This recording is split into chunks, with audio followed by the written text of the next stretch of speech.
ମୋର ପ୍ରିୟ ପିଲାମାନେ, ଆଶା କରିବି ସମସ୍ତେ ବହୁତ ହି ଭଲରେ ଥିବ।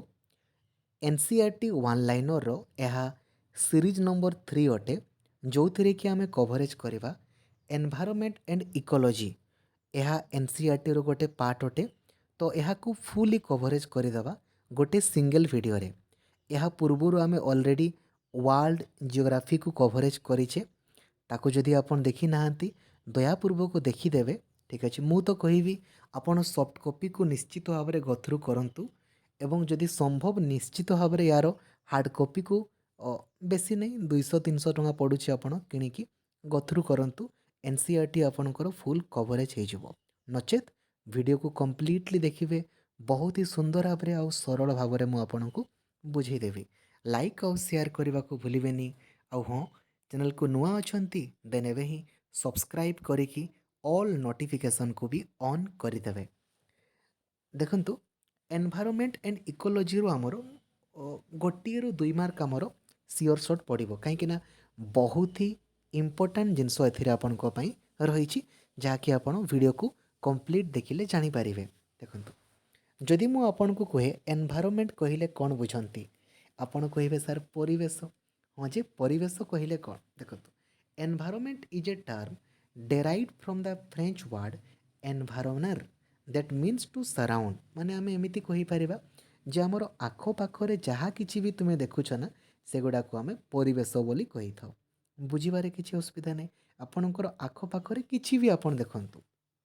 ଠିକ୍ ଅଛି, ଆମର ଏକ୍ଜାମ୍ ପଏଣ୍ଟ ଅଫ୍ ଭ୍ୟୁରୁ ଏଇଟା ଆପଣଙ୍କର ବହୁତ ହି ଗୁରୁତ୍ୱପୂର୍ଣ୍ଣ ଅଟେ।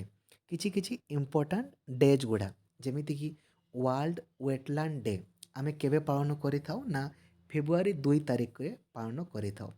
ୱାର୍ଲଡ ଫରେଷ୍ଟ ଡେ ଆମେ କେବେ ପାଳନ କରିଥାଉ? March 21। World day for water March 22। World meteorological day March 23। Exam point of view ସବୁଠୁ ଗୁରୁତ୍ୱପୂର୍ଣ୍ଣ ଏଇଟା ଆର୍ଥ ଡେ ବା ପୃଥିବୀ ଦିବସ ଆପଣଙ୍କର ଏପ୍ରିଲ 22 ତାରିଖରେ। ଇଣ୍ଟରନ୍ୟାସନାଲ ବାୟୋଡାଇଭର୍ସିଟି ଡେ ମେ 22 ତାରିଖ। ଏଣ୍ଟି ଟୋବାକୋ ଡେ ମେ 31 ତାରିଖ। ୱାର୍ଲଡ ଏନଭାयरमेंट डे बहुत ही गुरुत्वपूर्ण। विश्व परिवेश दिवस जून 5 तारीख। वर्ल्ड ओशियन डे जून 8 तारीख। वर्ल्ड पॉपुलेशन डे बहुत ही गुरुत्वपूर्ण जुलाई 11 तारीख। ओजोन वीक सेप्टेम्बर 16 रु September 23। World car free day September 22। ठीक अच्छे, तो एग्जाम पॉइंट ऑफ व्यू जोटा आपण गुरुत्वपूर्ण ता संपर्क में मुझे कहली आर्थ डे भूलबनी एप्रिल 22। देन आपन को कहली मुझे एनवायरमेंट डे आपणकर परिवेश दिवस जून 5। पॉपुलेशन डे जुलाई 11। ठीक अच्छे, तापर green consumer day September 28। World farm animal day October 2। World habitat day October 3। ठीक अच्छे, आउ world animal welfare day October 4। Wildlife week October 1 रु 7। International day for natural disaster October 13। यहाँ आपण एत गुरुत्वपूर्ण नुहे, बट जमीती आउ थे मुझे कहूँ एप्रिल 22 जून 5 आउ July 11 world earth day, world environment day और वर्ल्ड पॉपुलेशन डे बहुत ही गुरुत्वपूर्ण आपण रही। Then world conservation day. ठीक अच्छे, वर्ल्ड कंजर्वेशन डे आम अक्टोबर 24 तारीख को पालन करें। International day for biological diversity December 29 तारीख को आम पालन करें। ठीक अच्छे, एबे आम देखा परिवेश आमर केते प्रकार। परिवेश जदि आम कह बहुत ही सिंपल, गोटे हूँ बायोटिक आ गोटे आम कहीपर आमर ए बायोटिक कहीपर। परिवेश तो एक्चुअली देखापी गले बहुत सारा ही पारे, बट नॉर्मली जैव और जैव आम कह जैव कहले कौन बायोटिक माने लिविंग। तो आमर जार जीवन अच्छी जार जीवन अच्छी ताकू नहीं कि जो गुड़ा ताकू आम बायोटिक बोली कहवा, आम एमती भी कहवा जीव को नहीं कि जो परिवेश गठित जैविक बा बायोटिक बोली कहवा। ठीक अच्छे, प्लांट एनिमल सबकि माइक्रो ऑर्गेनिज्म। तो ये 3टा जिनस आसूँ, गोटे हूँ प्रोड्यूसर, गोटे हूँ कंज्यूमर, आ गोटे हूँ डिकम्पोजर। प्रोड्यूसर कहले कौन? जी निजर खाद्य को निजे प्रस्तुत करे। मनीष आम खाद्य को निजे प्रस्तुत करिपारिबा? पारिबानी ना। The producer are those organism capable of photosynthesis, production of organic material solely from solar lift and carbon dioxide। तो जो मैंने निज खाद्य को निजे तैयारी करती तांको आमे प्रोड्यूसर बोली कही थाओ। ठीक अच्छे। तापर आमे खाइबा लोक आमे कौन करूँ खाइबा लोक आमे कहा ऊपर डिपेंडेंट ना प्रोड्यूसर उपरे ये खाद्य तैयारी कले ताकू आमे खाइबा। ठीक अच्छे। तापर आमे धरा जो मरीजा लिविंग ऑर्गेनिज्म माने मरवे ना मनीष तो अमर नुहति मरवे मरीगला आपण माटी मिसती आपे आपे मिसीजे कि नाई तांको कौन करते ना बैक्टेरिया फंगी ईस्ट एमाने कौन करते डिकम्पोज कर दियंती। ठीक अच्छे। तो जी खाद्य तैयारी करे प्रोड्यूसर जी खाए सी हूँ कंज्यूमर खाइला परे जी माटी रे आपन को मिसई दिए ताकू आमे डिकम्पोजर बोली कही था। ठीक अच्छे। बुझे किसी असुविधा नहीं। एबे देखंतु ए बायोटिक एबायोटिक कहले कौन ना abiotic factors include the flow of energy necessary to maintain any organism. आमे कहि परिबा ना जार जीवन नाही जीवन को छाड़ी जहाँ जो परिवेशटा आपणकर गठित सेटा होची एबायोटिक आउ किछि नै। आउ कल्चरल कहवाई गले आमर परिवेश रे समस्ते मिलीमिशिक रोचे ना आमर पर्वपर्वाणी ठू आरंभ कर सबकि आम मिलीमिशिक पालन करुचे तेणु करके एगुड़ा हूँ आमर कल्चरल। ठीक अच्छे। जदि आम देखा कहार कौन कौन सब कंपोनेंट जमी देखिपारती बायोटिक माने जार जीवन अच्छी जमी मनीष मानकर एनिमल्स मानकर गछर। ठीक अच्छे। पारासाइट्स मानकर सिम्बायोट्स मानकर ए बायोटिक जार जीवन नहीं जमी fire gravity gases wind heat एमानकर जीवन नहीं। ठीक अच्छे।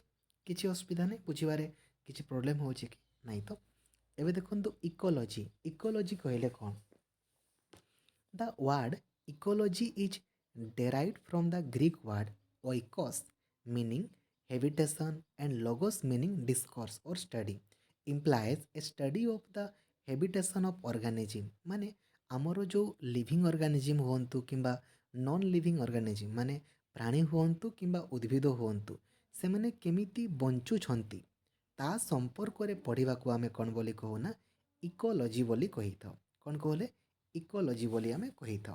ठीक अच्छे। ताले आमे देखिबा चलंतु इकोलॉजी संपर्क रे हमरो कौन कौन सब रही।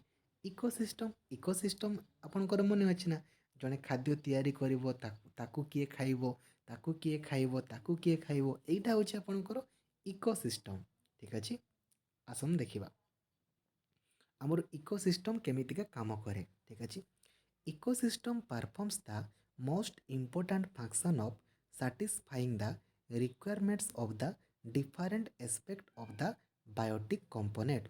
It is through an ecosystem that the interaction and well as interdependence between the biological component। ठीक अच्छे। आपन जानते इकोसिस्टम रे कौन एटा आपनकर किसी मन रखा दरकार नहीं। जड़े धरा जो आपनकर एटा घास घास को खाइबो किए आपनकर छेड़ी खाइबो छेड़ी को आपनकर किए बाघ खाइबो एमितिका ना एटा होछि आपनकर इकोसिस्टम। आमर इकोसिस्टम मेंटेन होकर रहा कहीं जरूरी धरा जाओ आपणकर बाघ रही ताले हरिण संख्या बढ़ीजे जदि हरिण रही बाघ संख्या बढ़ीजे ना राइट बाघ संख्या बढ़िले मनीष बचे कि। तो इकोसिस्टम रे गोटे आपणकर मेंटेन होकर रहिले जाकि कौन हम ना आम परिवेश तिष्टि रहा परिवेश रही जमीती देखंतु पूर्वर डायनासोर माने आपणकर थिले डायनासोर संख्या ही बढ़ीगले जदि डायनासोर सब बढ़ीजे आ बाकी जीव कुआडे जीवे तेणु करिकी गोटे प्रकार जदि रहा हेले हेनी समस्ते आम संतुलन बनईकी रहा उचित। ठीक अच्छे। ताले वर्तमान देखिबा बायोडाइवर्सिटी कहले कौन बायोडाइवर्सिटी बायोलॉजिकल डाइवर्सिटी और biodiversity refers to numbers variety and variability of living organism and ecosystem। The term biodiversity includes all terrestrial marine and other aquatic organism। It also covers diversity within species between species as well as the variation among ecosystem। Biological diversity कहले जैव विविधता ता माने कौन ना आमर जो जीव माने उद्भिद और प्राणी माने आमे खाप खुएकी बंचुछे ना ये जो खाप खुएकी बंचीबाटा को ही कहा जाए बायोडाइवर्सिटी बोली कहा जाए। ठीक अच्छे। ताले बायोडाइवर्सिटी आमर केते प्रकार गोटे होची जेनेटिक डाइवर्सिटी आ गोटे होची आमर स्पेसीज डाइवर्सिटी। ताले देखिबा जेनेटिक डाइवर्सिटी कहले कौन? It refers to variation of genes within species. ठीक अच्छे।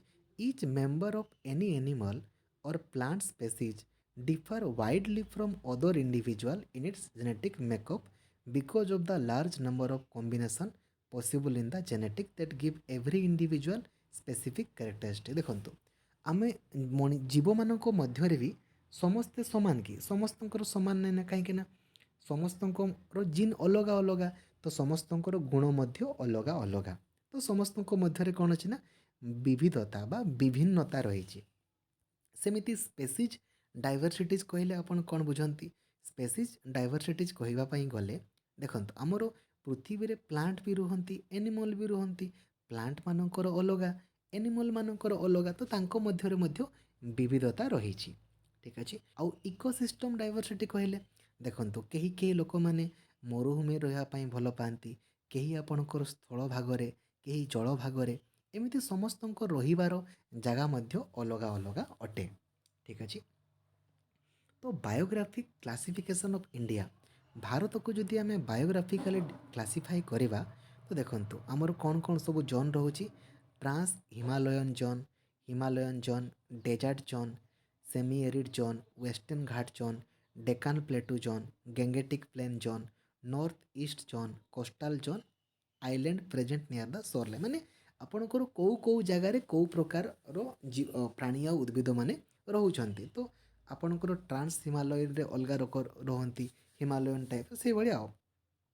एबे देखिबा आमे प्रोटेक्टेड एरिया कहले कौन? प्रोटेक्टेड एरिया विषय रे पढ़िबा। प्रोटेक्टेड माने बुझी पारुछंती ना, जो एरिया को जीवा पई समस्तंकु एलाउ करा जाए नहीं, ताको ही कहा जाए प्रोटेक्टेड एरिया।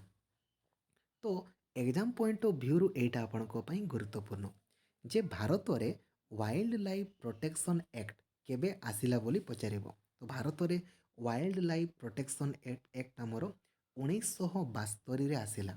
ठीक अच्छे। केबे रे? 1972 रे वाइल्ड लाइफ प्रोटेक्शन एक्ट आमर आसिला। ठीक अच्छे। जो थे कि क्लासीफाई करागला देखंतु नेशनल पार्क। नेशनल पार्क कहले कौन? ए large area which receive highest level of protection under section 35 of the wildlife protection act 1972 for the conservation of wildlife is called national park। ठीक अच्छे। नेशनल पार्क गोटे बहुत ही बड़ area रे आपणकर गोटे कही पारती बहुत ही बड़ एरिया, बहुत ही बड़ एरिया जो थे कि कहारी को भी जीवाई एलाउ ना, अकॉर्डिंग टू सेक्शन 35 कहारी को भी जीवाई एलाउ ना। ठीक अच्छे। भारत में प्राय आपणकर 100 रु अधिक नेशनल पार्क आपणकर रही। ठीक अच्छे। छत्तीसगढ़ में आपणकर 4टी नेशनल पार्क रही। कौन कौन अच्छी ता विषय पढ़ा, बट खाली good to know. National park माने बुझीगले माने ए लार्ज एरिया, बहुत ही बड़ एरिया जो थे कि आपणकर हाईएस्ट लेवल ऑफ प्रोटेक्शन रही थाए। तापरे वाइल्ड लाइफ सैनिटरी या माने कौन देखंतु a large area which receive medium level of protection. एथिरे जो प्रोटेक्शन है टिके मीडियम थाए according to section number 18A and wild life protection act 1972। ठीक अच्छे। सबुठारु अधिक देखंतु आपनकर प्रोटेक्शन नेशनल पार्क मानकर। ठीक अच्छे। वाइल्ड लाइफ रे टिके प्रोटेक्शन कम थाए। भारत में प्राय 500 रु अधिक वाइल्ड लाइफ सैनिटरी रही एवं छत्तीसगढ़ रे आपणकर प्राय 11टा रही। सेमती देखंतु कंजर्वेशन रिजर्व कहले कौन? A small area owned by the government located very adjacent to a national park और वाइल्ड लाइफ सैनिटरी। माने यार देखंतु प्रोटेक्शन बहुत ही कम कहले चढ़े। ठीक अच्छे। According to article number 360A। ठीक अच्छे। यार प्रोटेक्शन बहुत ही कम। आउ कम्युनिटी रिजर्व कहले एथिरे तो प्रोटेक्शन ही न थाए, माने गवर्नमेंट किसी प्रोटेक्शन दिएनी, केवल आंचलिक अधिवासी माने धरा जो आपणकर एरिया रे किसी आपण जीव मानकु आपण ए जो सुरक्षा देवा पई चाहंती, तो से एरिया रे आपण निजको निजे प्रोटेक्शन देवा को पड़िबो, ताको ही कहा जाय कम्युनिटी रिजर्व बोली कहा जाय according to article number 36C। ठीक अच्छे। भारत रे एमितिका 500 रु अधिक रही। कम्युनिटी रिजर्व तो नहीं, सेमती कहवाई गले नॉर्मली राजस्थान पटे एमितिका आपणको रही। The national tiger conservation authority बा NTCA is a body constituted by the central government of India under the Wild Life Protection Act 1972 for the maintenance of a viable population of tiger in India through declaration and management of tiger reserve. NTCA ଆପଣ କହିପାରନ୍ତି ଏଇଟା କ'ଣ ପାଇଁ ଗଠିତ ହେଲା ନା same ଆପଣଙ୍କୁ କେବଳ ଏଇଟାକୁ ହିଁ ମନେ ରଖିବାର ଅଛି। ଏଇଟା ୱାଇଲ୍ଡ ଲାଇଫ୍ ପ୍ରୋଟେକ୍ସନ୍ ଆକ୍ଟ କେବେ ଆସିଲା? NTCA ମାନେ ଦେଖନ୍ତୁ ଟାଇଗରମାନଙ୍କୁ ରିଜର୍ଭ କରିବା ପାଇଁ ଆପଣଙ୍କର ଯେଉଁ ଗୋଟେ ସଂସ୍ଥା ଗଠିତ କରାଗଲା ତାକୁ ଆମେ NTCA ବୋଲି କହିଥାଉ। ଠିକ୍ ଅଛି, ଦେଖନ୍ତୁ ଭାରତରେ ପ୍ରାୟ 40,000ରୁ ଅଧିକ ଟାଇଗର ଥିଲେ କେବେ କୁହନ୍ତୁ ନା 1905 ବେଳକୁ, କିନ୍ତୁ ବର୍ତ୍ତମାନ ଆପଣଙ୍କର ତା'ର ସଂଖ୍ୟା ଦିନକୁ ଦିନ ପୁରା କମି କମି ଯାଉଛି ଆଉ ଭାରତରେ ପ୍ରାୟ ବର୍ତ୍ତମାନ 1872ଟା କେବଳ ଅଛନ୍ତି ବାଘ। ଠିକ୍ ଅଛି ନା, ଓନ୍ଲି 1872 ବର୍ତ୍ତମାନ ପୁଣି ଆପଣଙ୍କର ପୁଣି ଆହୁରି କମି କମି ଯାଇଥିବ। ଠିକ୍ ଅଛି, କାହିଁକି ନା ସେମାନେ ପରିବେଶ ସହିତ ଆଉ ଖାପ୍ ଖୁଆଇକି ରହିପାରୁନାହାନ୍ତି। ମଣିଷମାନେ ତାଙ୍କୁ ବହୁତ ହି ବିରୋଧ କରୁଛନ୍ତି, ମାନେ ତାଙ୍କୁ ଦେଖିଲା ମାତ୍ରେ ଡରୁଛନ୍ତି। ପୂର୍ବରୁ ସେମିତିକା ନାହିଁ, ଆକ୍ଚୁଆଲି ଆମେମାନେ ତାଙ୍କ ଏରିଆକୁ ମାଡ଼ି ବସୁଛେ, ସେଇଥିପାଇଁ ସେ ବାହାରକୁ ଆସୁଛନ୍ତି, ନହେଲେ କି ସେ ଆସିବେ। ଠିକ୍ ଅଛି, ତାହେଲେ ଦେଖନ୍ତୁ ଆମର ପ୍ରୋଜେକ୍ଟ ଏଲିଫେଣ୍ଟମାନଙ୍କର ପ୍ରୋଜେକ୍ଟ ଆପଣଙ୍କର ତାଙ୍କୁ ସୁରକ୍ଷା ପାଇଁ କେବେ ଆସିଲା ନା ପ୍ରୋଜେକ୍ଟ ଏଲିଫେଣ୍ଟ ୱାଜ୍ ଲଞ୍ଚଡ ଇନ୍ 1992, 1992 ମସିହାରେ ଆପଣଙ୍କର ପ୍ରୋଜେକ୍ଟ ଏଲିଫେଣ୍ଟ ଆପଣଙ୍କର ଆସିଲା। ଆଉ ୟାର ମୂଳ ଉଦ୍ଦେଶ୍ୟ କ'ଣ? ସେମ୍ ଆପଣଙ୍କର ଏଲିଫେଣ୍ଟମାନଙ୍କୁ କେମିତି ସୁରକ୍ଷା ଦିଆଯିବ, ସେଇଟା ହିଁ ଆପଣଙ୍କର ଜିନିଷ, ଆଉ କିଛି ନାହିଁ। ଠିକ୍ ଅଛି, ଦେନ୍ ବାୟୋସ୍ଫିୟର ରିଜର୍ଭ, ଏଇଟା ଆପଣଙ୍କ ପାଇଁ ବହୁତ ହି ଗୁରୁତ୍ୱପୂର୍ଣ୍ଣ। Biosphere reserve, biosphere reserve A biosphere reserve is a kind of conservation reserve created to protect the biological and cultural diversity of a region while promoting sustainable economic development. A biosphere reserve is a unique kind of protected area that differ from a PA. ଦେଖନ୍ତୁ biosphere ରିଜର୍ଭଟା ଗୋଟେ କ'ଣ କହିଲେ, ଏଇଟା ମଧ୍ୟ ଗୋଟେ conservation, ମାନେ ସମସ୍ତ mainly ଏଗୁଡ଼ା ଆପଣଙ୍କର ଜୀବମାନଙ୍କୁ ସୁରକ୍ଷା ଦେବା ପାଇଁ ହିଁ ଆପଣଙ୍କର ତିଆରି କରାଯାଇଥାଏ। ଠିକ୍ ଅଛି, କିଛି ନୂଆ ଜିନିଷ ନୁହେଁ। ଠିକ୍ ଅଛି, ଏବେ ଦେଖନ୍ତୁ ଜୋନ୍, ଆମର କ'ଣ କ'ଣ ସବୁ ଜୋନ୍ ରହିଛି। ମେନଲି ଆମର ବାୟୋସ୍ଫିୟର ରିଜର୍ଭରେ ନା 3ଟା ଜୋନ୍ ଅଛି। ଗୋଟେ ହେଉଛି କୋର୍ ଏରିଆ, ଗୋଟେ ହେଉଛି ବଫର ଏରିଆ, ଆଉ ଗୋଟେ ହେଉଛି ଟ୍ରାଞ୍ଜିସନ୍ ଅର୍ କୋଅପରେସନ୍ ଜୋନ୍। ତ ଦେଖିବା କୋର୍ ଏରିଆ କହିଲେ କ'ଣ? These areas are securely protected sites for conserving biological diversity, monitoring minimally disturbed ecosystem and undertaking non-destructive research and other low impact uses such as education. Core areas ମାନଙ୍କରେ ଆପଣ normally entry କରିପାରିବେ ନାହିଁ, ଏଇଟା ବହୁତ ହି ବିପଦ ସଂକୁଳ କହିଲେ ଚଳେ। ଠିକ୍ ଅଛି, ଆଉ buffer zone, these usually surround or adjoin the core areas. Buffer zones may be used for sound ecological practice. ଆପଣ ଏଠିକି ଯାଇପାରିବେ, କିଛି ଆପଣଙ୍କର ପାଠପଢ଼ାକୁ ନେଇକି ପ୍ରାକ୍ଟିସ୍ ବି ଆପଣ କରିପାରନ୍ତି। ଠିକ୍ ଅଛି, transition or cooperation zone, these area May contain town, farms, fisheries. ଏଗୁଡ଼ାକୁ ମଣିଷମାନେ ପୁରାପୁରି ଫ୍ରିରେ ଯାଇପାରିବେ, ବଟ୍ କୋର୍ ଏରିଆକୁ କେହି ବି ଏଣ୍ଟ୍ରି କରିପାରିବେ ନାହିଁ। ଠିକ୍ ଅଛି, ପଲ୍ୟୁସନ୍ କହିଲେ ଆପଣ ଜାଣିଛନ୍ତି ପରିବେଶ କେମିତି ଦୂଷିତ ହୁଏ, ତା ସମ୍ପର୍କରେ ମୁଁ ଆପଣଙ୍କୁ କହିକି ଟାଇମ୍ ଆପଣଙ୍କର ୱେଷ୍ଟ କରିବେନି। ବାୟୁ କେମିତି ପ୍ରଦୂଷଣ ହୁଏ, ଜଳ କେମିତି ପ୍ରଦୂଷଣ ହୁଏ ଆପଣ ଜାଣିଛନ୍ତି। ଠିକ୍ ଅଛି, ମୃତ୍ତିକା କେମିତି ପ୍ରଦୂଷଣ ହୁଏ, ଶବ୍ଦ କେମିତି ହୁଏ ପ୍ରଦୂଷଣ, ଠିକ୍ ଅଛି ଜାଣିଛନ୍ତି। ତେଣୁକରି ଏ ବିଷୟରେ ମୁଁ ଆପଣଙ୍କୁ କହିକି ଟାଇମ୍ ୱେଷ୍ଟ ଆପଣଙ୍କର କରିବେନି। ଠିକ୍ ଅଛି, ଇଫେକ୍ଟ ଅଫ୍ ପଲ୍ୟୁସନ୍ ହେବା ଦ୍ୱାରା ଆମର କ'ଣ ହୁଏ ଆପଣ ଜାଣୁଛନ୍ତି। ଆମର ମେନଲି ଦେଖନ୍ତୁ, ଯଦି ଆମର କିଛି ବି ପ୍ରଦୂଷଣ ହେବ, ମେନଲି ଧରାଯାଉ ବାୟୁ ପ୍ରଦୂଷଣ ହେଲା, ତ କାର୍ବନ ଡାଇଅକ୍ସାଇଡ଼ର ପରିମାଣ ଯେତେବେଳେ ବଢ଼ି ବଢ଼ି ଯିବ ନା, କାର୍ବନ ଡାଇଅକ୍ସାଇଡ଼ର ପରିମାଣ ବଢ଼ିଲେ କ'ଣ ହେବ, ଟେମ୍ପରେଚର୍ ଆମର ବଢ଼ି ବଢ଼ି ଯିବ। ଟେମ୍ପରେଚର୍ ବଢ଼ିଲେ କ'ଣ ହେବ ନା, ଯେଉଁ ଗ୍ଲାସିୟର ଗୁଡ଼ା ଆମର ବର୍ତ୍ତମାନ କଠିନ ଅବସ୍ଥାରେ ଅଛି ନା, ସେଟା ତରଳିବା ଆରମ୍ଭ ହେବ। ଆଉ ଥରେ ଯଦି ତରଳି ଯିବ ନା, ବଡ଼ ଅସୁବିଧା। ଆମମାନଙ୍କର ଲଙ୍ଗ କ୍ୟାନ୍ସର ହେଇପାରେ, ଅସ୍ଥମା, ଚେଷ୍ଟ ପେନ୍ ହେଇପାରେ, ବହୁତ ସାରା ପ୍ରୋବ୍ଲେମ୍ ଆମମାନଙ୍କୁ ଦେଖାଯିବ। ଠିକ୍ ଅଛି, ମେନଲି ଆପଣଙ୍କୁ ଏଇ ଦୁଇଟା ପଏଣ୍ଟ ବହୁତ ହି ଜାଣିବା ଦରକାର। ଗୋଟେ ହେଉଛି ଗ୍ଲୋବାଲ୍ ୱାର୍ମିଂ, ଆଉ ଗୋଟେ ହେଉଛି ଓଜୋନ୍ ଲେୟାର ଡିପ୍ଲେସନ୍। ତ ଗ୍ଲୋବାଲ୍ ୱାର୍ମିଂ କହିଲେ କ'ଣ ନା, ଆମର ଯେଉଁ ବାୟୁମଣ୍ଡଳର ତାପମାତ୍ରା, ମାନେ ପୃଥିବୀର ଯେଉଁ ତାପମାତ୍ରା ବଢ଼ୁଛି ନା, ତାକୁ ଆମେ କହିଥାଉ ଗ୍ଲୋବାଲ୍ ୱାର୍ମିଂ ବୋଲି କହିଥାଉ। The emission of greenhouse gases particularly CO2, ମାନେ ମେନଲି ଆମର ବାୟୁମଣ୍ଡଳର ତାପମାତ୍ରା ବଢ଼ିବା ପାଇଁ ମେନଲି କିଏ ଦାୟୀ ନା, ଆମର ବାୟୁମଣ୍ଡଳର ତାପମାତ୍ରା ବଢ଼ିବା ପାଇଁ ମେନଲି ଆମର କିଏ ଦାୟୀ କୁହ ନା, କାର୍ବନ ଡାଇଅକ୍ସାଇଡ଼। ଯେତେବେଳେ କାର୍ବନ ଡାଇଅକ୍ସାଇଡ଼ର ପରିମାଣ ବଢ଼ି ବଢ଼ି ଯିବ ନା, ତ ଆମର ଗ୍ଲୋବାଲ୍ ୱାର୍ମିଂ ଆମର ହେବ। ଠିକ୍ ଅଛି, ଏଇଟା ବୁଝିଗଲ।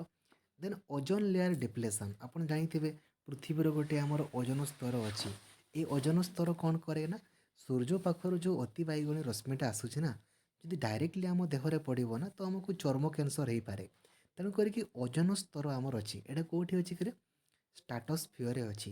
ଏଇଟା ଥିଲେ କ'ଣ ହେବ ନା, ସିଏ ଆମର ଛାଣି ଦିଏ, ମାନେ ଆମର ଯେଉଁ ଅଲ୍ଟ୍ରାଭାୟୋଲେଟ୍ ରେଜ୍ଟା ଆସୁଛି ସୂର୍ଯ୍ୟ ପାଖରୁ, ତାକୁ ସେ ଛାଣି ଦିଏ। ତ ଏଇଟା ମଧ୍ୟ ଦିନକୁ ଦିନେ କ'ଣ ହେଉଛି ନା, ପତଳା ହେଇଯାଉଛି। ତ ୟା ପାଇଁ ମେନଲି କିଏ ଦାୟୀ ନା, CFC ବା କ୍ଲୋରୋଫ୍ଲୋରୋକାର୍ବନ୍। ତ ପରୀକ୍ଷାରେ ଆପଣଙ୍କୁ ଆଇଦର ପଚାରିବ ଗ୍ଲୋବାଲ୍ ୱାର୍ମିଂ ପାଇଁ କିଏ ଦାୟୀ, ତ ଆପଣ କହିବେ କାର୍ବନ ଡାଇଅକ୍ସାଇଡ଼। ଯଦି ଆପଣଙ୍କୁ ପଚାରିଲା ଓଜୋନ୍ ଲେୟାର ଡିପ୍ଲେସନ୍ ପାଇଁ ଆପଣଙ୍କର କିଏ ଦାୟୀ, ତ ଆପଣ କହିବେ କ୍ଲୋରୋଫ୍ଲୋରୋକାର୍ବନ୍ ବା CFC ଦାୟୀ। ଠିକ୍ ଅଛି। ଆଉ ଇନଫର୍ଟାଇଲ୍ ଲ୍ୟାଣ୍ଡ କହିଲେ କ'ଣ ନା, ଯେଉଁଟା ଆମେ ଚାଷ କରୁନୁ। ବର୍ତ୍ତମାନ ଯେତେବେଳେ ଆପଣଙ୍କର ପ୍ରଦୂଷଣ ବଢ଼ି ବଢ଼ିଯିବ, ଆପଣଙ୍କର କ'ଣ ହେବ, ଜମିର ଉର୍ବରତା କମି କମିଯିବ। ଜମିର ଉର୍ବରତା କମି କମି ଗଲେ ବଡ଼ ଅସୁବିଧା ନା। ଠିକ୍ ଅଛି। ଏବେ ଦେଖନ୍ତୁ କିଛି list of biosphere reserve of India. ଭାରତରେ କେଉଁ ଜାଗାରେ କ'ଣ କ'ଣ ସବୁ ବାୟୋସ୍ଫିୟର ରିଜର୍ଭ ରହିଛି। ଦେଖ, ଯେମିତି ଗ୍ରେଟ୍ ରନ୍ ଅଫ୍ କଚ୍ଛ କେଉଁଠି ଅଛି ନା, ଗୁଜରାଟରେ ଆମର ରହିଛି। ଗଲ୍ଫ ଅଫ୍ ମାନେର କେଉଁଠି ଅଛି ନା, ତାମିଲନାଡ଼ୁରେ ଅଛି। ସୁନ୍ଦରବନ କେଉଁଠି ଅଛି ଆମର, ୱେଷ୍ଟ ବେଙ୍ଗଲରେ। କୋଲ୍ଡ ଡେଜର୍ଟ ଆମର କେଉଁଠି ଅଛି, ହିମାଚଳ ପ୍ରଦେଶରେ। ନନ୍ଦା ଦେବୀ ଉତ୍ତରାଖଣ୍ଡରେ। ନୀଳଗିରି ବାୟୋସ୍ଫିୟର ରିଜର୍ଭ ଆମର ତାମିଲନାଡ଼ୁ କେରଳରେ ଅଛି। ଦିହାଙ୍ଗ ଦିବାଙ୍ଗ ଆମର କେଉଁଠି ଅଛି ନା, ଅରୁଣାଚଳ ପ୍ରଦେଶରେ ଅଛି। ଦେନ୍ ଆମର ପଚମାରୀ ବାୟୋସ୍ଫିୟର ରିଜର୍ଭ ଆମର କେଉଁଠି ଅଛି ନା, ମଧ୍ୟପ୍ରଦେଶରେ ରହିଛି। ଦେନ୍ ଆମର ଶେଷଛେଲମ ହିଲ୍ସ ଆମର ଆନ୍ଧ୍ରପ୍ରଦେଶରେ। ଶିମିଳିପାଳ, ପରୀକ୍ଷାରେ ପଚାରିବ ଯେ ଶିମିଳିପାଳ କେଉଁଠି ଅଛି, ଓଡ଼ିଶା ମୟୂରଭଞ୍ଜରେ ଆପଣଙ୍କର ରହିଛି। ଦେନ୍ ଆପଣଙ୍କର ଅଚନକମର ଅମରକଣ୍ଟକ କେଉଁଠି ଅଛି ନା, ମଧ୍ୟପ୍ରଦେଶ ଛତିଶଗଡ଼ରେ। ମାନସଟା ଆପଣଙ୍କର ଆସାମରେ। ଦେନ୍ ଆପଣଙ୍କର କାଞ୍ଚନଜଙ୍ଗା ସିକିମରେ ଆପଣଙ୍କର କାଞ୍ଚନଜଙ୍ଗା। ଠିକ୍ ଅଛି। ଦେନ୍ ଆପଣଙ୍କର ଅଗସ୍ତ୍ୟାମାଲାଇ ବାୟୋସ୍ଫିୟର ରିଜର୍ଭ କେରଳରେ ଆପଣଙ୍କର ଅଛି। Great Nicobar biosphere reserve Andaman and ନିକୋବରରେ ଅଛି। ନକ୍ରିକ୍ ମେଘାଳୟରେ। ଦିବ୍ରୁ ସାଇଖାଓ ଆସାମ। ପାନା ମଧ୍ୟପ୍ରଦେଶରେ ଆପଣଙ୍କର ରହିଛି। ଏବେ କିଛି ଦେଖିବା ଚାଲନ୍ତୁ, କିଛି ଆମର wild life sanctuaries and national park in India. ୟାକୁ ଟିକେ ଟିକେ ନୋଟ୍ ଡାଉନ୍ ତୁମମାନେ କରୁଥିବ ହେଲା। ଯେମିତି ଦେଖ, ବାନ୍ଦିପୁର ନ୍ୟାସନାଲ୍ ପାର୍କ ଆମର କେଉଁଠି ଅଛି ନା, ଆମର କର୍ଣ୍ଣାଟକରେ ଅଛି। ବକ୍ସା ଟାଇଗର ରିଜର୍ଭ କେଉଁଠି ଅଛି ନା, ୱେଷ୍ଟ ବେଙ୍ଗଲରେ। ବନ୍ଧବଗଡ଼ ମଧ୍ୟପ୍ରଦେଶ। କର୍ବେଟ୍ ଜାତୀୟ ନ୍ୟାସନାଲ୍ ପାର୍କ ଉତ୍ତରାଖଣ୍ଡରେ। ଚନ୍ଦ୍ରପ୍ରଭା ସାନିଟାରୀ ଉତ୍ତରପ୍ରଦେଶରେ। ଦାନ୍ଦେଲି ୱାଇଲ୍ଡ ଲାଇଫ୍ ସାନିଟାରୀ କର୍ଣ୍ଣାଟକରେ। ଦାଛିଗାମ କାଶ୍ମୀରରେ। ଦୁଧୱା ନ୍ୟାସନାଲ୍ ପାର୍କ ଉତ୍ତରପ୍ରଦେଶରେ। ଗିର୍ ଜାତୀୟ ନ୍ୟାସନାଲ୍ ପାର୍କ ଗୁଜରାଟରେ। ହାଜିରବାଗ ସାନିଟାରୀ ହାଜିରାବାଗ ଝାଡ଼ଖଣ୍ଡରେ। ଇଣ୍ଡିଆନ୍ ୱାଇଲ୍ଡ ଆସ୍ ସାନିଟାରୀ ରନ୍ ଅଫ୍ କଚ୍ଛ ଗୁଜରାଟରେ। ଠିକ୍ ଅଛି। ତାପରେ ଆପଣଙ୍କର ଜଲଦାପାରା ୱେଷ୍ଟ ବେଙ୍ଗଲରେ। କେଇବୁଲ ଲାମଜାଓ ମଣିପୁର, ଏଇଟା ଦରକାର ନାହିଁ, ବଟ୍ ଏଇଟା ଦେଖନ୍ତୁ ଆପଣଙ୍କୁ ପଚାରିବ ଆଇଦର କାହ୍ନା ନ୍ୟାସନାଲ୍ ପାର୍କ କେଉଁଠି ଅଛି ନା, ମଧ୍ୟପ୍ରଦେଶରେ ଆପଣଙ୍କର ରହିଛି। କାଜିରଙ୍ଗା ଜାତୀୟ ନ୍ୟାସନାଲ୍ ପାର୍କ ଆସାମରେ ଅଛି। ମାନସ କେଉଁଠି ଅଛି ନା, ଆସାମରେ ଅଛି। ଠିକ୍ ଅଛି।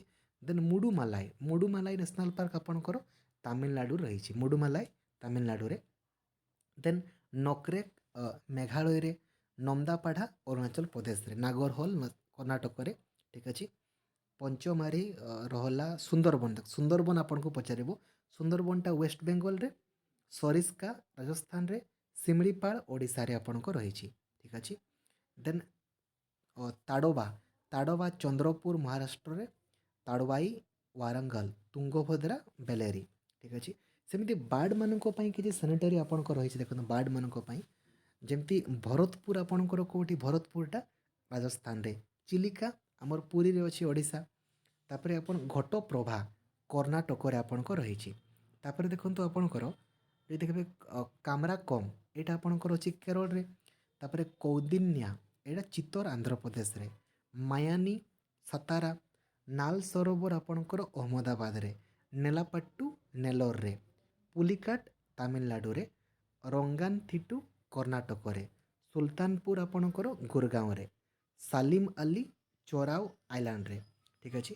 ତାପରେ ଦେଖନ୍ତୁ କିଛି ଟାଇଗର ରିଜର୍ଭ ଆମର ଭାରତରେ କେଉଁ ଜାଗାରେ ଆମର କିଛି ଟାଇଗର ରିଜର୍ଭ ରହିଛି ଦେଖନ୍ତୁ। ମେନଲି ଆମକୁ ପଚାରିବ ଓଡ଼ିଶାରେ କେଉଁଠି, ଯଦି ପଚାରିବ ଶିମିଳିପାଳ। ଠିକ୍ ଅଛି ନା। ବାନ୍ଦିପୁର ଆମର କର୍ଣ୍ଣାଟକରେ। ଜିମ୍ କର୍ବେଟ୍ ଉତ୍ତରାଖଣ୍ଡରେ। କାହ୍ନା ମଧ୍ୟପ୍ରଦେଶରେ। ମାନସ ଆସାମରେ, ମେଲଘାଟ ମହାରାଷ୍ଟ୍ରରେ, ପାଲାମୁ ଝାଡ଼ଖଣ୍ଡରେ, ରାନ୍ଥମ୍ବୋର ରାଜସ୍ଥାନ, ଶିମିଳିପାଳ ଓଡ଼ିଶା, ସୁନ୍ଦରବନ ୱେଷ୍ଟ ବେଙ୍ଗଲ, ପେରିୟାର କେରଳ, ସରିସ୍କା ରାଜସ୍ଥାନ, ବକ୍ସା ୱେଷ୍ଟ ବେଙ୍ଗଲ, ଇନ୍ଦ୍ରାବତୀ ଛତିଶଗଡ଼, ନମଦାପାଡ଼ା ଆପଣଙ୍କର ଅରୁଣାଚଳ ପ୍ରଦେଶ, ଦୁଧବା ଉତ୍ତରପ୍ରଦେଶ, କୋଲକାଡ଼ ତାମିଲନାଡ଼ୁ, ବାଲ୍ମିକି ବିହାର, ପେଞ୍ଚ ଟାଇଗର ମଧ୍ୟପ୍ରଦେଶ, ତାଡ଼ୋବା ଆପଣଙ୍କର ମହାରାଷ୍ଟ୍ର, ବନ୍ଧବଗଡ଼ ମଧ୍ୟପ୍ରଦେଶ, ପାନା ମଧ୍ୟପ୍ରଦେଶ, ଡମ୍ପା ମିଜୋରାମ, ଭଦ୍ରା କର୍ଣ୍ଣାଟକ, ପେଞ୍ଚ ମହାରାଷ୍ଟ୍ର, ପଖୁଇ ଅରୁଣାଚଳ ପ୍ରଦେଶ, ନାମେରୀ ଆସାମ, ସତପୁରା ମଧ୍ୟପ୍ରଦେଶ, ତାପରେ ଆନ୍ନାମାଲାଇ ତାମିଲନାଡ଼ୁ, ଆନ୍ନାମାଲାଇଟା ପଚାରେ ଦେଖିବ। ତାପରେ ଉଡ଼ନ୍ତି ସୀତାଣ୍ଡି ଛତିଶଗଡ଼, ଓଡ଼ିଶାରେ ମଧ୍ୟ ଆପଣଙ୍କର ସାତକୋଶିଆ ଗୋଟେ ଅଛି, ଆଉ କାଜିରଙ୍ଗା ଆସାମରେ ଅଛି ଦେଖନ୍ତୁ। ତାପରେ ଅଛମକୋର ଟାଇଗର ରିଜର୍ଭ ଆପଣଙ୍କର ଅଛି ଛତିଶଗଡ଼ରେ। ତାପରେ ଦେଖନ୍ତୁ ଦଣ୍ଡେଇ ଆନସାଲି ନ୍ୟାସନାଲ୍ ପାର୍କ ଆପଣଙ୍କର କେଉଁଠି ଅଛି ନା ଏଇଟା ଆପଣଙ୍କର ଏଇଟା କର୍ଣ୍ଣାଟକରେ ଆପଣଙ୍କ ପାଇଁ ରହିଛି। ଠିକ୍ ଅଛି। ସଞ୍ଜୟ ଡୁବୁରି, ମୁଦୁମାଲାଇ, ନାଗରହୋଲ, ପାରା ସାୟଦ୍ରୀ ଏଗୁଡ଼ା ଆପଣଙ୍କ ପାଇଁ ଦରକାର ନାହିଁ। ଠିକ୍ ଅଛି, ଏଗୁଡ଼ା ଆପଣଙ୍କ ପାଇଁ ଏତେ ଦରକାର ନାହିଁ, ବଟ୍ ଜାଣିଥିଲେ ଭଲ। ଏବେ ଦେଖନ୍ତୁ କିଛି ଏଲିଫେଣ୍ଟ ରିଜର୍ଭ ଇନ୍ ଇଣ୍ଡିଆ। ଭାରତରେ ଏଲିଫେଣ୍ଟ ମାନଙ୍କ ପାଇଁ କେଉଁ କେଉଁ ଜାଗାରେ ଅଛି ଦେଖନ୍ତୁ। ରୋଇଲା ଏଲିଫେଣ୍ଟ ଆନ୍ଧ୍ରପ୍ରଦେଶ, କାମଲେଙ୍ଗ ଅରୁଣାଚଳ ପ୍ରଦେଶ, ଦେଓମାଳି, ଦେଓମାଳିଟା ଆପଣ ଓଡ଼ିଶାର ଜାଣିଛନ୍ତି, ବଟ୍ ଦେଓମାଳି ଏଲିଫେଣ୍ଟ ରିଜର୍ଭ ଆପଣଙ୍କର ଅରୁଣାଚଳ ପ୍ରଦେଶରେ ରହିଛି। ଠିକ୍ ଅଛି। ବାଦ ବାକି ଆପଣଙ୍କର ଗାରୋ ଖାସି, ମନେ ରଖିବ ଗାରୋ ଆଉ ଖାସି ଏଇଟା ଦୁଇଟା ଯାକ ଆପଣଙ୍କର ମେଘାଳୟରେ ଆପଣଙ୍କର ରହିଛି। ଠିକ୍ ଅଛି। ଦେନ୍ ଓଡ଼ିଶାରେ ଦେଖନ୍ତୁ ଆପଣଙ୍କର କେଉଁ କେଉଁ ଜାଗାରେ ଆପଣଙ୍କର ଓଡ଼ିଶାରେ ମୟୂରଭଞ୍ଜ ଏଲିଫେଣ୍ଟ ରିଜର୍ଭ, ମହାନଦୀ, ସମ୍ବଲପୁର, ବୈତରଣୀ ଆଉ ସାଉଥ ଓଡ଼ିଶା, ଏଇସବୁ ଜିନିଷ ଗୁଡ଼ା ଆପଣଙ୍କର ମୟୂରଭଞ୍ଜରେ ମଧ୍ୟ ରହିଛି। ଠିକ୍ ଅଛି। ଆଉ ୱେଷ୍ଟ ଏଗୁଡ଼ା ଆପଣଙ୍କର ଦରକାର ନାହିଁ। ଠିକ୍ ଅଛି। ଏବେ ଦେଖନ୍ତୁ କ୍ରିଟିକାଲି ଏଣ୍ଡେଞ୍ଜର୍ଡ ମାମାଲ। କ୍ରିଟିକାଲି ଏଣ୍ଡେଞ୍ଜର୍ଡ ମାମାଲ କହିଲେ ଟିକେ ବୁଝିବା ପାଇଁ ପଡ଼ିବ। ମାନେ ଏମାନେ ଏଇ ଯେଉଁ ଜୀବ ଗୁଡ଼ା ନା ମାନେ ବହୁତ ହି ବିପଦ ସଂକୁଳ ଅବସ୍ଥାରେ ଅଛନ୍ତି। ଆପଣ ଏମିତି ବି କହିପାରନ୍ତି ଯେ ଏମାନଙ୍କର ସଂଖ୍ୟା ପ୍ରାୟ ନାହିଁ କହିଲେ ଚଳେ। ଦିନକୁ ଦିନ ଆମଙ୍କ ସଂଖ୍ୟା କମି କମି ଯାଉଛି। ଯେମିତି ପାଇଗେମି ହଗ୍, ଠିକ୍ ଅଛି, Andaman white tooth shrew, Jenkins Andaman spiny shrew, Nicobar white tail shrew, Kondana rat, large rock rat और Elvira rat, Namdapha flying squirrel, Malabar civet, ଏଇଗୁଡ଼ା ଆପଣଙ୍କର ପ୍ରାୟ ନାହାନ୍ତି କହିଲେ ଚଳେ। ଆଉ କ୍ରିଟିକାଲି ଏଣ୍ଡେଞ୍ଜର୍ଡ ବାର୍ଡ଼ସ୍ ଦେଖନ୍ତୁ କିଛି ବାର୍ଡ଼ସ୍ ଗୁଡ଼ା ଯେମିତି forest owlet, great Indian bustard, ଏଇଟା ପରୀକ୍ଷାରେ ପଚାରେ। Great Indian bustard is a ଡେସ୍ ଟାଇପ୍ ଅଫ୍ ବାର୍ଡ଼, ତ କ୍ରିଟିକାଲି ଏଣ୍ଡେଞ୍ଜର୍ଡ ବାର୍ଡ଼ କହିବ। Siberian crane, spoon billed sandpiper, sociable lapwing, ଏଇଗୁଡ଼ା ଠିକ୍ ଅଛି ନା। କିଛି ରେପ୍ଟାଇଲ୍ ଗୁଡ଼ା ଯେମିତି gharial, hawksbill turtle, leatherback turtle, ମାନେ ନର୍ମାଲି କଇଁଛ ଗୁଡ଼ାର ବି ଆପଣଙ୍କର ବହୁତ ହି ବିପଦ ସଂକୁଳ ଅବସ୍ଥାରେ ଅଛନ୍ତି, ଆପଣ ଜାଣିଥିବେ। ଠିକ୍ ଅଛି। ତାପରେ ଆପଣ ଦେଖନ୍ତୁ ଆପଣଙ୍କର ଫିସ୍ ଗୁଡ଼ା ଗୋଟେ ଆପଣଙ୍କ ପାଇଁ ଦରକାର ନାହିଁ ସେମିତି। ଓ ଭାରତରେ ଦେଖନ୍ତୁ କ'ଣ ରାମସାର ସାଇଟ୍ସ ଗୁଡ଼ା, ଠିକ୍ ଅଛି ନା। ପଚାରିବ ରାମସାର ସାଇଟ୍ସ ଗୁଡ଼ା ଆପଣଙ୍କର କେଉଁ କେଉଁ ଜାଗାରେ ଅଛି ଦେଖନ୍ତୁ। Ramsar site, Ramsar wetland site, ଠିକ୍ ଅଛି, ମାନେ ପୁରାପୁରି ଆପଣଙ୍କର ୱେଟ୍ ଲ୍ୟାଣ୍ଡ, ଏଥିରେ କୌଣସି ସ୍ଥଳ ପୁରାପୁରି ଦେଖନ୍ତୁ ୱେଟଲ୍ୟାଣ୍ଡ ପରା ପୁରାପୁରି ଆପଣଙ୍କର ଦେଖନ୍ତୁ ଆପଣ ଜାଣିପାରିବେ। ଦେଖନ୍ତୁ ଆସାମ କନଜରଭେସନ୍ ରିଜର୍ଭ ଉତ୍ତରାଖଣ୍ଡରେ ଅଛି ଆପଣଙ୍କର, ଆସ୍ଥାମୁଡ଼ି ୱେଟଲ୍ୟାଣ୍ଡ କେରଳରେ, ବିଏସ୍ କନଜରଭେସନ୍ ରିଜର୍ଭ ପଞ୍ଜାବରେ, ଭିତରକନିକା ମ୍ୟାନଗ୍ରୋଭ ଓଡ଼ିଶାରେ। ଭିତରକନିକା ଜାଣିଛନ୍ତି ଆପଣ। ଭୋଜ ୱେଟଲ୍ୟାଣ୍ଡ ମଧ୍ୟପ୍ରଦେଶରେ। ଓଡ଼ିଶାରେ ଦେଖନ୍ତୁ ପୁଣି ଆପଣଙ୍କର ଚିଲିକା, ଚିଲିକାରେ ମଧ୍ୟ ଗୋଟେ ୱେଟଲ୍ୟାଣ୍ଡ ରହିଛି। ତାପରେ ଆସାମରେ ମଧ୍ୟ ଆପଣଙ୍କର ରହିଛି ଦିଓପାର, କାଞ୍ଜିଆ ଲେକ୍ ପଞ୍ଜାବରେ ଅଛି ଆପଣଙ୍କର, କେଲୁର ଲେକ୍ ଆନ୍ଧ୍ରପ୍ରଦେଶରେ, ଲୋକତାକ ଲେକ୍ ମଣିପୁରରେ, ଲୋନାର ଲେକ୍ ମହାରାଷ୍ଟ୍ରରେ। ଜାଣିପାରୁଛନ୍ତି ପୁରାପୁରି କେବଳ ଆଉ କେବଳ ଜଳଭାଗ। ଠିକ୍ ଅଛି। ନଳ ସରୋବର ବାର୍ଡ଼ ସାଙ୍ଚୁଆରୀ ଗୁଜରାଟରେ, ନନ୍ଦୁର ମହେଶ୍ୱର ମହାରାଷ୍ଟ୍ରରେ। ଏମିତି ଦେଖନ୍ତୁ ଆପଣଙ୍କର ଏତେ ଗୁରୁତ୍ୱପୂର୍ଣ୍ଣ ଆମର ଓଡ଼ିଶାର ମେନଲି ଚିଲିକାଟା ମନେ ରଖିବେ, ଆଉ ଭିତରକନିକାଟା, ଏଗୁଡ଼ା ହେଉଛି ରାମସାର ୱେଟଲ୍ୟାଣ୍ଡ ସାଇଟ୍ ଗୁଡ଼ା ଆମର। ଠିକ୍ ଅଛି। ଆଉ ବାଦ ବାକି ଗୁଡ଼ା ଅନ୍ୟମାନଙ୍କର କିଛି ମନେ ନ ରଖିଲେ ବି ଚଳିବ। ଉଲାର ଲେକ୍ଟା କେଉଁଠି ଥାଏ ପଚାର। ଉଲାର ଲେକ୍ କେଉଁଠି ଅଛି ନା ଜାମ୍ମୁ କାଶ୍ମୀରରେ ଆମର ଉଲାର ଲେକ୍ ଆପଣଙ୍କ ରହିଛି। ଠିକ୍ ଅଛି। ତାପରେ ଆପଣଙ୍କ ଦେଖନ୍ତୁ ଏନଭାଇରମେଣ୍ଟାଲ ଇନଷ୍ଟିଚ୍ୟୁଟ୍, ଏଇଟା ଆପଣଙ୍କ ଦରକାର ନାହିଁ। ଠିକ୍ ଅଛି। ତ तो एपरी भाव आम एनवायरनमेंट एंड इकोलॉजी को एनसीईआरटी वन लाइनर पूरा फुल कवरेज करदेले। ठीक अच्छे यार पीडीएफ को आप गथ्रू करुवे ट्राए करेंगे यार जो एनसीईआरटी वन लाइनर बहीटा अच्छी ना ताको किणीदेवाई जदि आप किणवार असमर्थ देन किसी कथा ना पीडीएफ टेलीग्राम ग्रुप रे अच्छी ताको आप गथ्रू करेंगे तो बहुत ही बेनिफिटेड रहिबे। ठीक अच्छे देखु अनएकाडेमी तरफ आपण बहुत ही स्पेशल ऑफर रही 20 तारीख रु 24 तारीख पर्यंत जदि आपण अनएकाडेमी प्लस सब्सक्रिप्शन नापी चाहती जदि आपण 2 वर्षर सब्सक्रिप्शन नौकरी ना देन आपन को 3 मासर सब्सक्रिप्शन बिल्कुल मागणार मिलଯିव एवं गोटे वर्ष नेले आपन को 2 मासर यहाँ 20 रु 24 तारीख पर्यंत आपणकर भैलिड रही 20 रु 24 डिसेम्बर तापाई आपन को कौन करने पड़ो सिंपली आपन निजर प्ले स्टोर को जिवे। ठीक अच्छे प्ले स्टोर को गलापर आपन ये सर्च करेंगे अनएकाडेमी लर्निंग ऐप। ठीक अच्छे अनएकाडेमी लर्निंग ऐप ये एप्लिकेशन को डाउनलोड कलापर निजर मोबाइल नंबर आउ ईमेल आईडी देके आपन साइन अप करेंगे तापर सी आपन को पचारिबो जे चूज योर गोल बोली पचारिबो गोल सो गोल टी को आपन ओपीएससी बोली चूज करेंगे ओपीएससी चूज कलापर देखिए ऊपर पटे गोटे आपणकर सर्च आइकन टी देखा एमतीका यही जगार आप सर्च करेंगे लक्ष्मीधर सर बोलिकी आप सर्च करेंगे LAXMIDHARSIR सर्च कलापर देखो ये तल पटे गोटे फॉलोर आइकन टी देखा ये फॉलो करदे फॉलो कले कौन हम ना जितकी भी क्लास हो ना तार नोटिफिकेशन सर्वप्रथम आपड़ पाइपर जदि किसी कोड सी आपन को पचारे देन आप कोड को एंटर करेंगे लक्ष्मीधर लाइव बोलिकी जो द्वारा कि आप फ्री रे क्लास को एक्सेस करें तथा प्लस कोर्स नेला समय आपन को 10% डिस्काउंट भी आपन को मिल जाव। और देखो बर्तमान आपण अनएकाडेमी प्लस रे बहुत सारा बैच कोर्स भी स्टार्ट होती सबू टीचिंग एग्जाम आपणकर Odisha civil service with NCERT ओ ट्रिपल एससी ओ एसएससी तो सबकि आप गोटे मात्र सब्सक्रिप्शन नहीं पारे। ठीक अच्छे थैंक यू जय जगन्नाथ धन्यवाद।